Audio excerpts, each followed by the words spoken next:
Hey, this is Pete Gossman here with Thank God I'm Queer. Today, I'm going to start a new series with a new friend that I've just met, the Reverend Dr. Marcia Ledford. Now, she's a civil rights attorney representing society's most marginalized. An Episcopal priest, she earned her Doctor of Ministry in Political Theology from Pacific School of Religion. Dr. Ledford founded Political Theology Matters, LLC, to help the faithful develop public theology mission for greater social justice. Marcia, how are you doing today?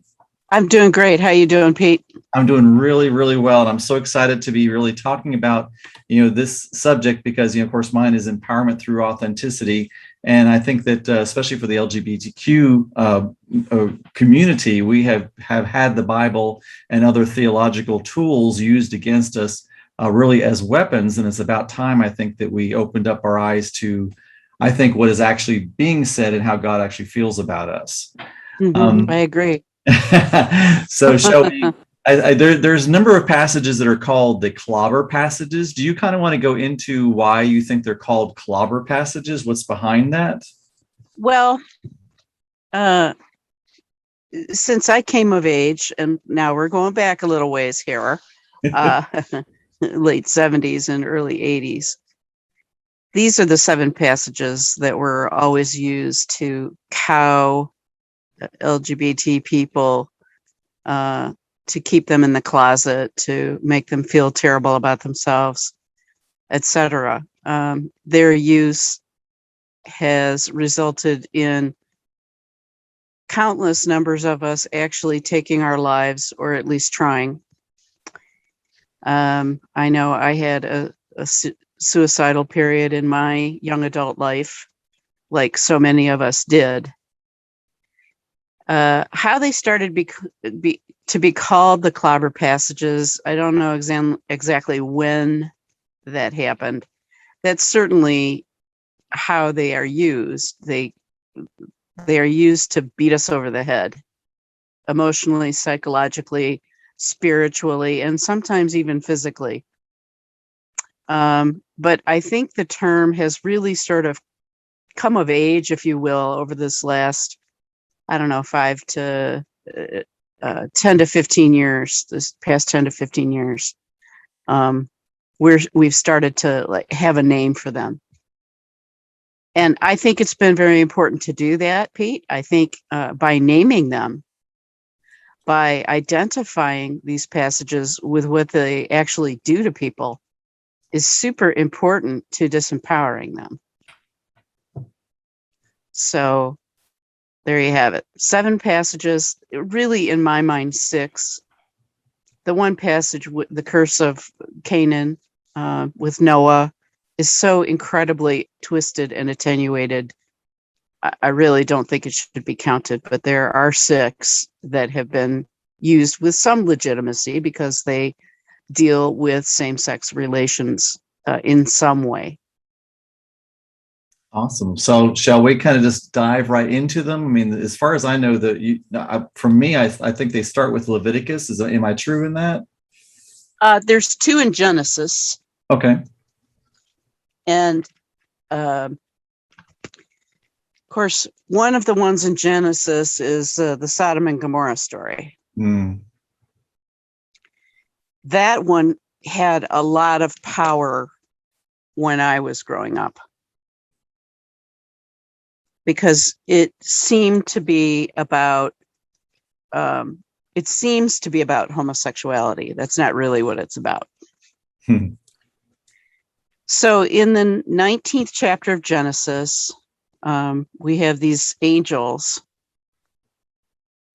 go to Sodom. And so let's talk a little bit about what it was like to travel that then. First of all, it was super hot. As my grandmother would say, hotter than the blue hinges of hell. And there was no air conditioning. And people were out in the desert. They were walking on the hot sand. There's no trees, there's no water, there's no nothing. So for everybody in ancient Israel at this time,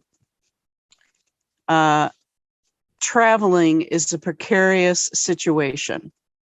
Because the other part of that is, and this interests me from a lawyer perspective, is that Once you were outside the city gates, and most every city had gates, it was the lines of demarcation between city and not city were very clear. And once you fell outside of the city gates, you were outside of the law, which may be where the word outlaw comes from. I don't know. But when you're out there in the wilderness by yourself, you are on your own. You know, you can't call 911 and somebody is going to come and help you. So you're incredibly vulnerable out there. And when you arrive at a city gate, ancient hospitality dictated that the inhabitants of the city would take care of strangers because it was so precarious. Now, these angels that go and visit Lot at Sodom have just been to see Abraham and Sarah. Now, that's in chapter 18. And why am I looking there? Because whenever we're reading a story in the Bible, we have to look at what's going on, but especially right before it and right after it. We may want to look at what's happening in the whole book, or 10 chapters of the book, or we have to be very careful about just jumping into a single verse and trying to understand what's going on. Here's an example. If you read, A has just killed B, period. A has just killed B. Now, without any other information before, in other words, what was going on between A and B, we really can't make any kind of a conclusion, or we can't fully understand what's going on with this one sentence unless we have more information. And that's why it's so important for us to read not only a specific text, but what's going on around that text, before and after. We call that a canonical examination. We're looking at things more canonically, more of an overview. So these angels go see Abraham and Sarah in chapter 18 of Genesis, and we read that Abraham jumps up and greets them and bows to them and says, "Here, please sit down and wash your hot boiling feet, and take a load off, and we'll kill a fatted calf, and we'll use choice flour, and Sarah's off making the bread, and blah blah blah." Well, they didn't just up and kill their herd. They ate mostly, milk and cheese. They ate the byproducts of their herds. They didn't kill their animals very much. They no way ate as much meat as we do. To us, it doesn't seem like a big deal, but that was a really big deal. And Abraham and Sarah are exhibiting a very fine example of ancient hospitality in those times. They're taking care of the people who have come out of the hot desert. So then the angels decide they're going to go over to Sodom, and we get sort of the absolute worst example of ancient hospitality. So you see the best, and now we're going to see the worst. Now, Lot does get up and, invite him in and give him something to eat, but it's nowhere near as over the top as it was with Abraham. He really went extra, or maybe, he went what it was expected of him. Who knows? But there's a great big difference between what Abraham and Sarah does and what Lot does. And then we learn that, Lot is not a native to Sodom. He's an immigrant. He's a resident alien. Okay, and we're experiencing animosity in this country in a very large scale, animosity towards aliens, people who are presumed to not belong here. And this crowd shows up, and they don't know who these guys are. And very often when strangers were traveling, they could possibly be a spy for an enemy army. So the men of the city, who are, life members, lifelong citizens, are curious about these two guys, and they want to know who they are, and they want Lot to send them out. So, in ancient times, warring armies the men often raped the losers in a battle, in a contest, as a way of humiliating them, of dominating them, of establishing patriarchy over them. And this is the situation that we find ourselves in by looking at the angels, first in a good place where they're treated well, and now they're in this terrible place where they're about to be gang raped. Got anything you want to say there? I don't mean to just go on and on. No, that's exactly what I believe that there's a couple places that sort of idea of the society back then, because I think it's really important that we think of these stories from the Bible in context to the time frame where it was at, and not make all these suppositions from our own 21st century ideas of life, because it was a very different time back then. That's exactly right. And that's what I mean when I say canonically, we've got to look at what's going on before and after, because we have to have the proper context. We have to have the proper historical context, but we also need to understand, the literary devices that are being used, the rhetorical devices. We'll see this especially when we look at Paul's writing later on. Jesse Jackson is known to have said a text without a context is a pretext. And if you look at varying definitions of what pretext means, it's basically about having a hidden agenda when you're trying to do something. You're trying to be persuasive in some way, but you're not revealing what that is. Why you want to be persuasive. And so manipulation is very possible in a situation like this. And so this text has been manipulated in such a way that all of the important historical information that I've just gone over has been stripped away, and we're just looking at a couple of verses within the bigger paragraph. And this goes back to, like I said, A has just killed B. And if that's all the information you have, you can't really know what is meant or what happened or if A was justified.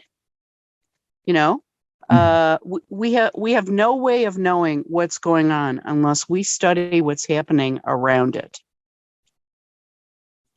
So now it says all the men of the city, which sounds kind of hyperbolic to me, that every man in the city would want to perpetrate this rape. And Lot says, here, have my virgin daughters instead. Okay, now, nothing ends up happening, right? There's no rape of any kind that happens. But the way we read this is, the bigger sin sounds pretty horrible, that he would throw his virgin daughters out there. And I'm sorry I laughed. It's just that it blows my mind that the evangelical Christian has no problem with that. Yeah, exactly. Like, that's okay. It's like, well, okay, it's heterosexual, so that's all right. Yeah. Even though, hello. But, and then the angels intercede. Lot steps outside to try and calm him down, which nearly gets him raped. They yank him back in the house. And then the guys standing right around the door are blinded. And then they take off. They escape from Sodom. And then, we know what happens to Sodom and Gomorrah. It's not good. This story is about it's about acting wickedly from the perspective of not being hospitable. in a culture where hospitality, what we would call probably radical hospitality, like what Abraham practiced, is what is expected of us. Because people, the community at large, was so vulnerable by traveling out in those harsh elements and extending the bonds of, human care.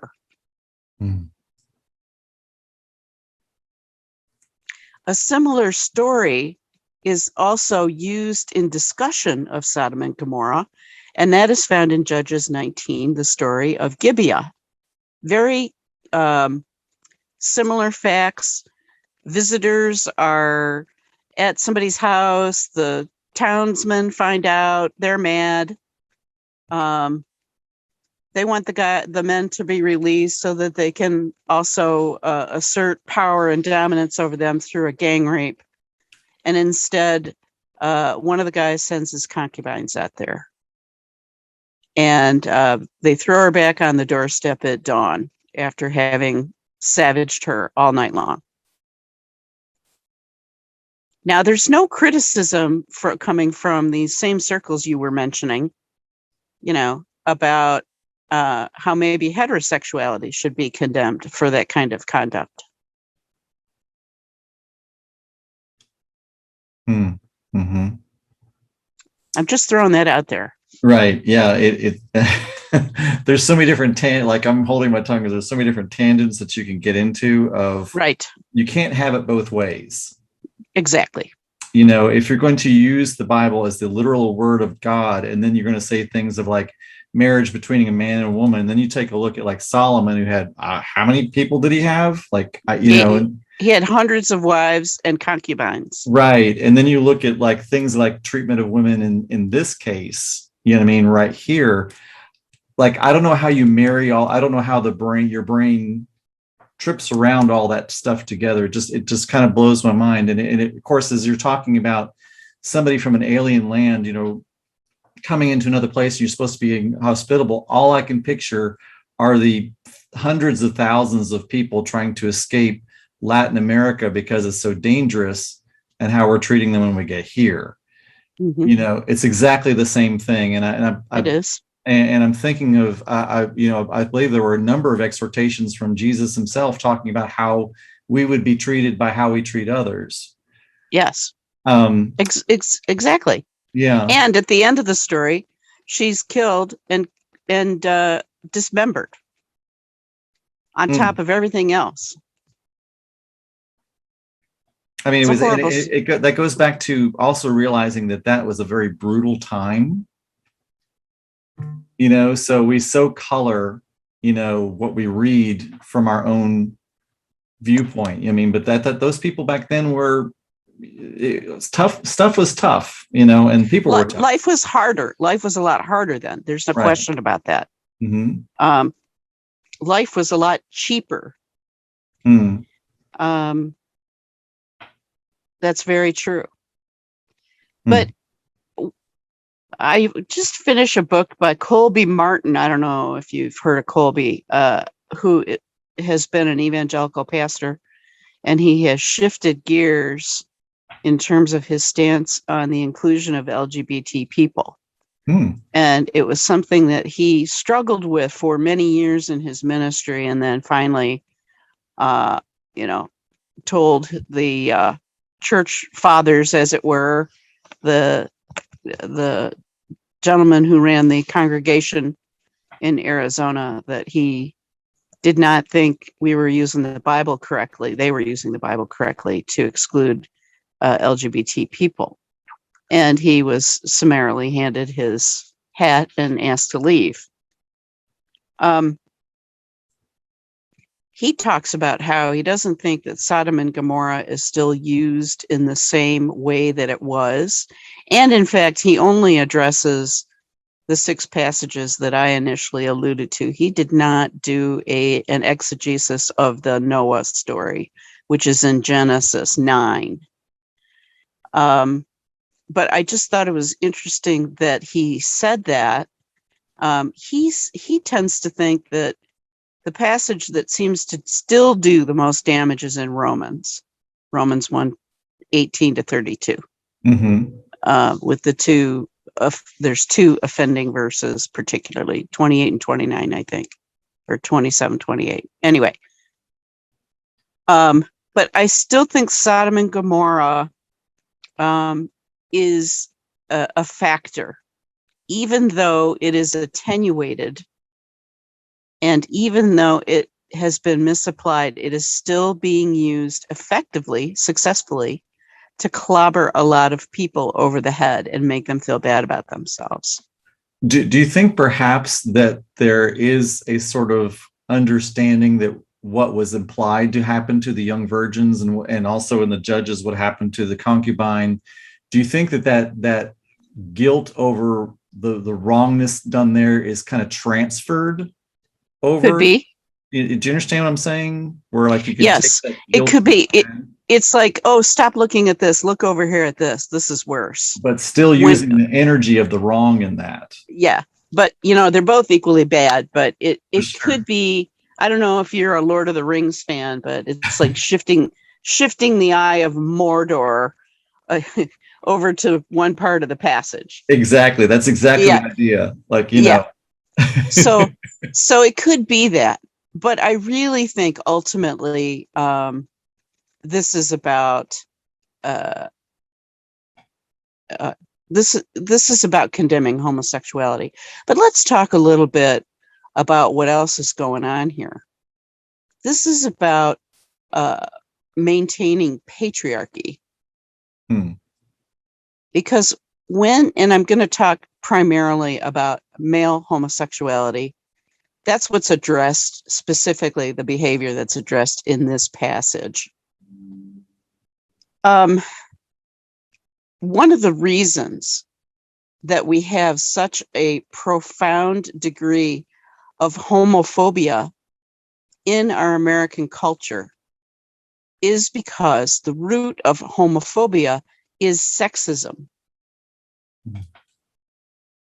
And when you have a man acting like a woman and being penetrated in the sex act, being the bottom, whatever you want to call it, this is for many conservative circles just going too far, because it has a tendency to equalize the sexes when a man can also be penetrated, as opposed to just the woman being in the so-called inferior sexual position. So sexism and homophobia form our currency of patriarchy in this country. They work together. So if the patriarchy fails to assert itself, it creates a danger that the sexes are going to become more equal. And this is a great way, to put men down who would be penetrated, which is ultimately what they want to do. Those who are, running the patriarchy. The man has to be on top, not just physically and sexually, but also on top of women in general. And you can't have that if men are going around allowing themselves to be penetrated, for heaven's sakes. And I think we see a reflection of that also in Paul's work too. Oh yeah. The way what he's actually talking about, because I've heard, I've done a lot of studies on, because like the word homosexual didn't even appear in the Bible till 1946, and that's what fascinates me. It was inserted in there. Right. It was not a direct and correct translation of the Greek. It was an anachronistic use of the word homosexuality, which was coined in 1869. You can't put a word that was just started in 1869 in the Bible. Right. And so even the concept of homosexuality back in the times that these were written was completely different. I mean, it was a different, you know what I mean? the societal rules. And right. They didn't understand sexual orientation in the way that we do. Mm-hmm. Now, Colby Martin has an interesting section in his book about the term eunuch. And remember, there's a section in Matthew where Jesus talks about there are some people who are born eunuchs and Mm-hmm. some who physically make themselves eunuchs and some who act as if eunuchs. And it was understood at the time that there were men who were not attracted to women. It seems pretty clear that Jesus understood this when he made this statement. Mm-hmm. But to say that there was a sexual orientation like we understand it today is going, way beyond the pale of reason. We haven't really begun to understand human sexuality, until this past century, where we really started studying it. To say, to use terms like homosexual orientation or gay or lesbian orientation would be completely unheard of for folks who were writing this down. Mm-hmm. Exactly. And I guess I feel like I want to say my whole aim for this, like, I'm not really here to even change anybody's mind. The reason I want to do what we're doing right now is for the person who is, in the LGBTQ community or adjacent to it, who has always kind of had this feeling of they felt like it wasn't saying the right thing or was attacking them. That's the person that I'm addressing. For me personally right now. I don't give a care if I change somebody else's mind. That's up to you. Everybody has their own opinion. Guess you know what the term is. There's this many opinions and this many something else, and we all have one, right? Right. Well, there's also a saying that if you have 3 attorneys, there will be 5 opinions. I love that. and that's kind of true, because we are talking about the interpretation of scripture. You said you're not here to change people's minds. Well, I am. Okay. But I'm not doing it because I'm saying this is the only interpretation possible, which is what I hear a lot of folks in the conservative corner of Christ's holy vineyard say, which is I have, the singular correct interpretation. And I am always, no matter what the interpretation is, I am always a wee bit dubious. And I tend to, afford less credence to those kinds of broad sweeping statements because I believe that the Bible is a living, breathing, spirit-filled document meant to be interpreted both in word but also metaphor. Because if you're not careful, a lot of it can get archaic and not seem as relevant. But if we are constantly looking at the beautiful metaphorical language, we can keep the Bible relevant forever. Because it still teaches a through line. It still teaches morality, and it still teaches the ideal behavior. Right. And I believe that's a tradition in the Jewish community, is where they would take the classic words and then they would discuss them. And that's where, because there's actually more than one sacred book in the Hebrew tradition or Jewish tradition. And a couple of those books are actually on the interpretations, right? Yeah. Well, there's the Talmud and there's Midrashes and there's all matter of interpretive text. And Jewish spirituality is also, I think, better at, in many ways, looking at the spirit of the law and not just the jot and tittle. So there's that. Right, because even if you're talking about the eunuch story, for instance, like that, I know that there's, I can't remember where, but it says something about the eunuch not being in the family of Israel or something like that, and then the very first person that gets baptized is a eunuch. So Philip baptizes the eunuch from Ethiopia, out in the wilderness somewhere, he's a God-fearer, so he's not a Jew, but he fears the God of Israel and worships and respects the God of Israel, and asks Philip a bunch of questions, and Philip evangelizes him essentially, and the eunuch says, "Hey, why can't I be baptized?" And so Philip baptizes him. And this is so important, particularly for the LGBTQ community, because it talks about people who don't fit the gender molds, like a eunuch. And we get the impression that he has been altered, physically altered, because I believe it's Deuteronomy says that, a man whose penis or testicles are cut off shall not be part of the community of Israel. Mm-hmm. Right. And so, again, this goes back to Jesus saying, I did not come to destroy the law, I came to fulfill it. And here's Philip doing that very thing, after Jesus has been resurrected, after the outpouring of the Holy Spirit at Pentecost, and Philip is out doing this evangelistic work. And he's drawing someone who would automatically be outside of Judaism into the fold and into Christianity through the baptism. So it's a very, very important passage. Absolutely. I love that. Now, I know that can you talk a little bit about your book that you've written? I'm in the process of writing actually 2 books.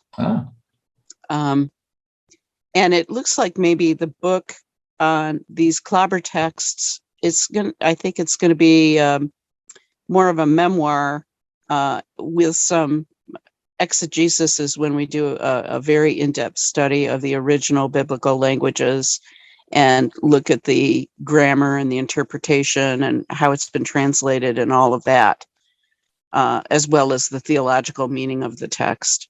So I've just written a series of blogs on the 7 Clobber Passages that were published starting in June for Pride Month. And so that part of that is going to be in the book, as well as talking about a number of things that have happened in my life, and why it is so important to stop clobbering people with the Bible. And then the second one is a how-to manual on how to be a more active faith-based advocate in the public square for greater social justice. And this is going to be released in time for people to learn and gather information from it in anticipation of a greater social movement heading into the midterms of November 2022, because they're critical. Exciting. So yeah, and that's really kind of, I think, where we eventually want to kind of steer this conversation is towards social action.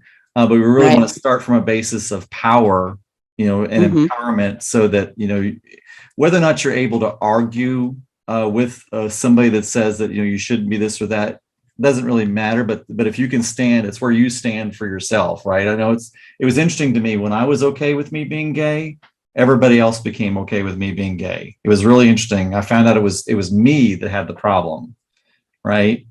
It's also, I understand exactly what you're saying. I also think, Pete, that some of that is about the own energy that we start giving off too. When we start being okay with ourselves and we give that energy off, it has a very positive impact on most of the people that we encounter.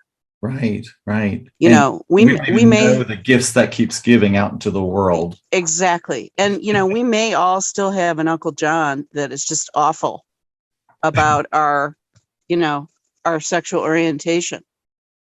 But for the most part, people, at least these days, I think people understand better the courage it takes to come out and how hard it really is. The marriage equality case has helped tremendously. It's moved a lot of hearts and minds. And then when we feel good about ourselves, and that's true really about anything, whether it's about being gay or anything else, but when we feel positive and confident about ourselves, it affects the people around us, I think. Yeah.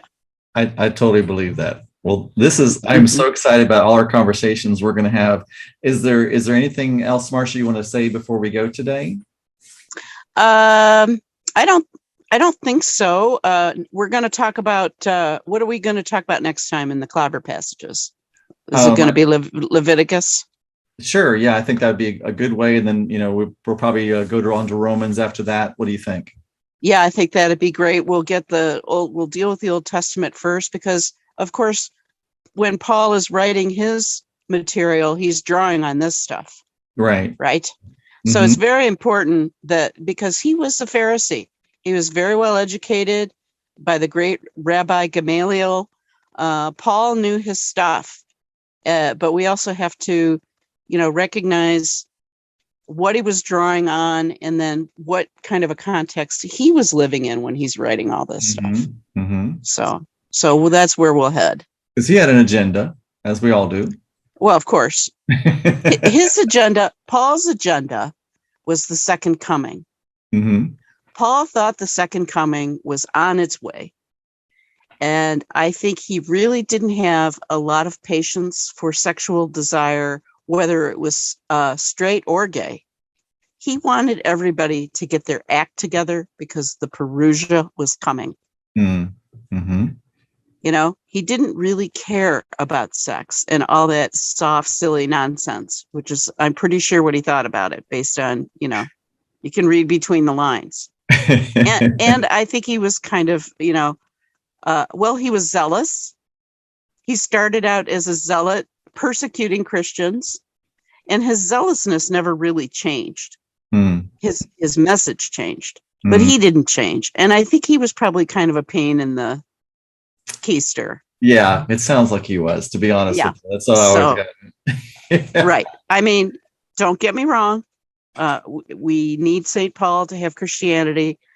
It has been called the Pauline Christianity, with good reason. He's a major contributor to our faith tradition. But we also have to take Paul as the man he was.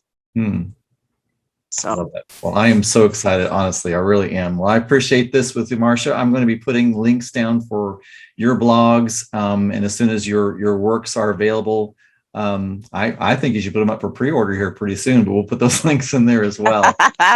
All right. You're awesome. I'll send you my show notes. Are we still recording? Yes. So, but anyway, thank you for listening in to Thank God I'm Queer, and we will talk to you next time. Okay.